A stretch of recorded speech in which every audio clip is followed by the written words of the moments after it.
لە نێو بازاڕی بیارەوە مامدەروێژ بەرەو چاخانەکەی ڕێگەکەی گرتووەتە بەر. ئەو جۆگەیەی کە پێیدا دەڕوات ئێستا ئەو لەوبەری ئێرانەوەی و منداڵەکەشی لە عێراقە، واتە چاخانەکەی لە نێوان عێراق و ئێراندایە کە خۆی و هاوژینەکەی بەڕێوەی دەبن.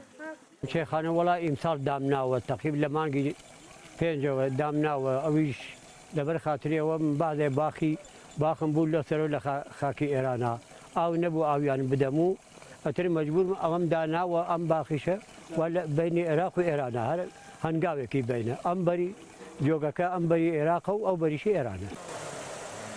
چاخانەکە بووەتە هەوارگەیەک بۆ پێکگەیشتنی هاوڵاتیانی هەردوو وڵاتەکە کە ڕووی لێ دەکەن. کەشوهەواکەشی هێندە فێنکە دەبێت بەیانیان خۆر بکەوێت پاشان بیکەنەوە.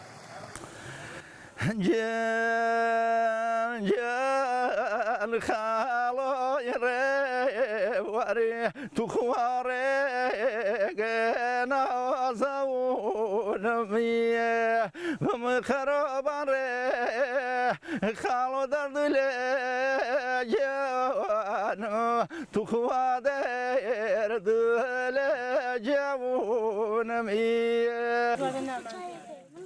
مامدەروێژ پابەندبوونێکی ئاینی بە دەروێش و سۆفیەوە هەیە. ئەو گەلێک جارانیش لاوانەوە بە دەفەکەی بۆ بیر و باوڕەکەی دەکات و خەڵکیش گوێی لێ دەگرێت. دەروێشم تقریبن لە 75ەوە باوکم خەلیفەی شێخی تاڵانبان بووە، ئەو ئامری خوای کردووە ئیسە من هەر بەو ڕێگا ڕۆشتوم ئیسە منیش دەروێشم و ئاموشێ کەرکووگەکەمە.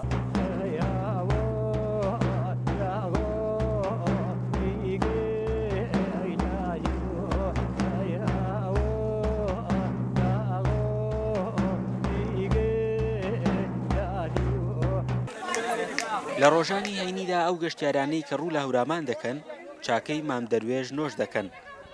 ئەمە خاکی ئێرانە، ئەمەش خاکی عێراقە، ئەمە چەمی هانە گەرمەڵەیە چایخانەی دەروێش پلەیەکی فێنێک هەوایەکی خۆش جەوێکی خۆش گەشتیارێکی زۆر ڕووی تێکارە بەر گەرمە.